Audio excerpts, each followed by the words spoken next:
কিসে রিজিক বাড়ে, কি করলে রিজিকে ভরপুর বারাকা হয়, রিজিকের চাবিকা ঠিক কোথায়, কোন পথে চললে রিজিকে ভরপুর বারাকা হবে, আমার জীবনে বরকত নেমে আসবে রিজিকে, এটা জানতে মনে যাচ্ছে না আমাদের? হ্যাঁ, কষ্ট হচ্ছে আপনাদের? কষ্ট হচ্ছে?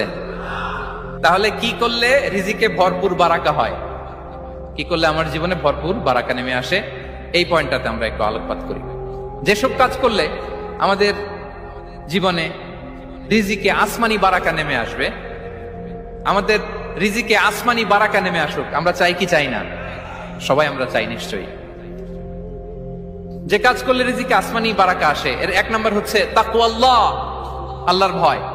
আল্লাহ তাআলা বলছেন, ওয়া মাইয়াত্তাকিল্লাহা ইয়াজআল লাহু মাখরাজা ওয়া ইয়ারযুকহু মিন হাইসু লা ইয়াহতাসিব।